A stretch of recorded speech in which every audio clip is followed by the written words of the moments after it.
Hello എല്ലാവരും June 18 ഒരു mock test attend ചെയ്തിട്ട് ഇരിക്കുവാണല്ലോ അല്ലേ. അപ്പം നിങ്ങൾക്കിപ്പോൾ തന്നെ പെട്ടെന്നൊരു സംശയം വന്നതാണ്, എന്താണ് അതൊരു മോക്ക് ടെസ്റ്റ് ആയിരുന്നു എന്നുള്ളത്. തീർച്ചയായിട്ടും അതൊരു മോക്ക് ടെസ്റ്റ് തന്നെയായിരുന്നു.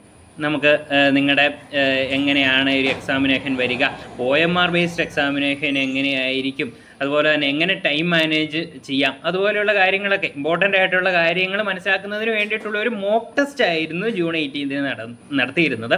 ഇനി ഇതിൻ്റെ റിയൽ എക്സാമിനേഷൻ ആയിരിക്കും ഇനി നെക്സ്റ്റ് എക്സാമിനേഷൻ ആയിട്ട് നടത്തുക. അത് ചിലപ്പോൾ OMR ബേസ്ഡ് എക്സാമിനേഷൻ ആയിരിക്കാം, ചിലപ്പോൾ CBT ബേസ്ഡ് ആയിരിക്കാം. ഇങ്ങനെയാണെങ്കിലും നിങ്ങളെ ഒരു ജൂൺ 18 എക്സാമിനേഷൻ ഒരു മോക്ക് ടെസ്റ്റ് ആയിട്ട് നിങ്ങളതിനെ കൺസിഡർ ചെയ്യുക.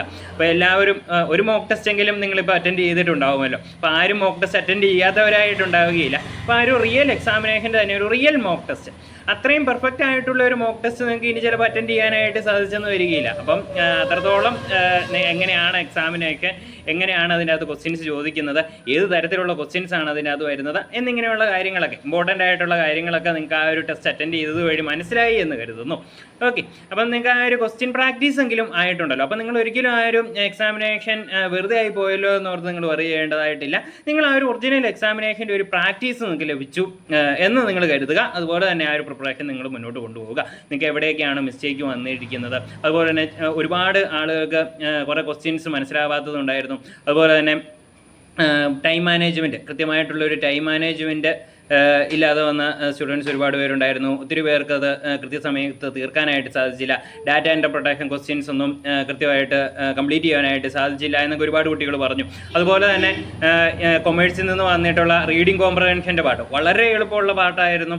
ഡയറക്റ്റ് ക്വസ്റ്റ്യൻസ് ആയിരുന്നു അതിൻ്റെ അകത്തുനിന്ന് ചോദിച്ചിരുന്നത്. പക്ഷേ ഒരുപാട് പേര് ആ ഒരു ഫസ്റ്റ് പാർട്ടിലെ ഡാറ്റ ഇൻ്റർപ്രിട്ടേഷൻ ക്വസ്റ്റ്യൻസും മറ്റ് പ്രോബ്ലം ബേസ്ഡ് ക്വസ്റ്റ്യൻസ് ഒക്കെ ചെയ്തത് വഴി ആ ഒരു ഈസി പാട്ട് എഴുതാൻ പറ്റിയില്ല എന്നൊക്കെ ഒരുപാട് കുട്ടികൾക്ക് സങ്കടം ഉണ്ടായിരുന്നു. അപ്പം അങ്ങനെയുള്ള കുട്ടികളിലേക്ക് ആ ഒരു സങ്കടവും ആ ഒരു ടെൻഷനൊക്കെ ഇതോടുകൂടി മാറിയെന്ന് കരുതുന്നു. അപ്പോൾ ഇനി വരുന്ന എക്സാമിനേഷന് നിങ്ങൾക്ക് എന്താണോ ആദ്യം ആ ഒരു എക്സാമിനേഷൻ്റെ അകത്ത് വന്ന ആ ഒരു മിസ്റ്റേക്ക്, അതെന്താണെന്ന് കൃത്യമായിട്ട് മനസ്സിലാക്കി നെക്സ്റ്റ് എക്സാമിനേഷൻ നന്നായിട്ട് അതനുസരിച്ച് പ്രിപ്പയർ ചെയ്യാനായിട്ട് നിങ്ങൾക്ക് സാധിക്കും. അപ്പം ഇനി നിങ്ങൾ ചെയ്യേണ്ടതെന്ന് പറഞ്ഞു കഴിഞ്ഞാൽ മുൻ വർഷങ്ങളിലെ ക്വസ്റ്റ്യൻസ് എടുക്കുക. അതായത് ഈ ഇടയിൽ കഴിഞ്ഞ ഒരു എക്സാമിനേഷൻ, അതായത് 2023, 22, 21 ആ ഒരു സമയത്ത് മാത്രമല്ല, അതിനും വളരെ പഴയ ക്വസ്റ്റ്യൻ പേപ്പർ, അതായത് ഒരു 2010, 11, 12, 2008 ആ ഒരു കാലഘട്ടത്തിലൊക്കെ നടത്തിയിരിക്കുന്ന ആ ഒരു എക്സാമിനേഷൻ്റെ ക്വസ്റ്റ്യൻ പേപ്പറും ഒരുപോലെ തന്നെ. അപ്പോൾ നമ്മളൊക്കെ ഇത്രയും നാൾ കരുതിക്കൊണ്ടിരുന്നത് ഈ ഇടയ്ക്ക് നടത്തിയ അല്ലെങ്കിൽ റീസെൻ്റ് ആയിട്ട് നടത്തിയിരുന്ന ക്വസ്റ്റ്യൻ പേപ്പർ മാത്രം ഫോളോ ചെയ്താൽ മതിയായിരുന്നു എന്നാണ്. പക്ഷേ ഈ ഒരു എക്സാമിനേഷനോട് നിങ്ങൾക്ക് മനസ്സിലായി കാണും, നമുക്ക് എല്ലാ പ്രീവിയസ് ഇയർ ക്വസ്റ്റ്യൻസും എല്ലാ തരത്തിലുള്ള PYQസും നിങ്ങൾ ഇതിനകത്ത് നോക്കി പോകേണ്ടതാണ്. ഡയറക്റ്റ് ക്വസ്റ്റ്യൻസ്, അതുപോലെ തന്നെ ഇൻഡയറക്റ്റ് ക്വസ്റ്റ്യൻസ്, എല്ലാവിധ ക്വസ്റ്റ്യൻസും ഇതിനകത്ത് നോക്കേണ്ടതായിട്ടുണ്ട്. അപ്പോൾ ആ ഒരു ക്വസ്റ്റ്യൻ പേപ്പറുകളെല്ലാം എടുത്ത് നോക്കുക. ആ ഒരു ഏരിയാസ് നിങ്ങൾ കൃത്യമായിട്ട് ഓരോ ഏരിയാസും കൃത്യമായിട്ട് മനസ്സിലാക്കുക. അതായത് ഏതെങ്കിലും പോർഷൻസ് കൃത്യമായിട്ട് നിങ്ങൾക്ക് അറിയില്ല എങ്കിൽ ആ ഒരു പോർഷൻസ് നിങ്ങൾ പഠിച്ചു പോവുക.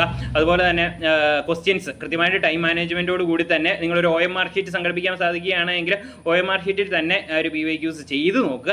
അങ്ങനെ സ്പീഡ് ഇൻക്രീസ് ചെയ്ത് കൊണ്ടുവരിക. അപ്പോൾ നിങ്ങളിപ്പോൾ OMR ഷീറ്റിൽ പ്രിപ്പയർ ചെയ്ത് നന്നായിട്ട് ചെയ്യാനായിട്ട് പ്രാക്ടീസ് ചെയ്ത് കഴിഞ്ഞ് കഴിഞ്ഞാൽ ഇൻ കേസ് ഇനി ഇത് CBT ആണെങ്കിൽ പോലും നിങ്ങൾക്ക് ആ ഒരു സ്പീഡ് കിട്ടും. കാരണം സ്വാഭാവികമായിട്ട് OMR ചെയ്യുന്നതാണ് ടൈം കൺസ്യൂമിംഗ് ആയിട്ടുള്ള ഒരു കാര്യം. അപ്പോൾ നിങ്ങൾ OMRൽ ചെയ്ത് പഠിച്ചു കഴിഞ്ഞ് കഴിഞ്ഞാൽ CBT ആക്കിയാൽ പോലും നിങ്ങൾക്ക് എളുപ്പമായിട്ട് തന്നെ വളരെ സ്പീഡിൽ തന്നെ ചെയ്യുവാനായിട്ട് സാധിക്കും. അപ്പോൾ അങ്ങനെയുള്ള ഒരു ഗുണം കൂടെ നിങ്ങൾക്ക് ലഭിക്കും. അതുകൊണ്ട് തന്നെ ഇനിയുള്ള ദിവസങ്ങളിൽ നിങ്ങൾക്ക് എവിടെയാണോ മിസ്റ്റേക്ക് വന്നത്, ഏതൊരു ഭാഗമാണോ നിങ്ങൾക്ക് ചെയ്യാനായിട്ട് ബുദ്ധിമുട്ടുള്ളത്, ആ ഒരു ഭാഗത്ത് കൂടുതൽ കോൺസെൻട്രേറ്റ് ചെയ്യുക. അതുപോലെ തന്നെ റീഡിംഗ് കോംപ്രഹെൻഷൻ പാർട്ടൊക്കെ നിങ്ങൾ ആദ്യം തന്നെ ചെയ്ത് കംപ്ലീറ്റ് ചെയ്ത് വെക്കാനായിട്ട് ശ്രദ്ധിക്കുക. കാരണം ഏറ്റവും എളുപ്പമുള്ള പാർട്ടാണ്. ആ ഒരു എളുപ്പമുള്ള പാർട്ട് ആദ്യം കംപ്ലീറ്റ് ചെയ്ത് കഴിഞ്ഞ് കഴിഞ്ഞാൽ ബാക്കി പാർട്ട് പിന്നെ നമുക്ക് ടൈം എടുത്താണെങ്കിലും ചെയ്യാനായിട്ട് സാധിക്കും.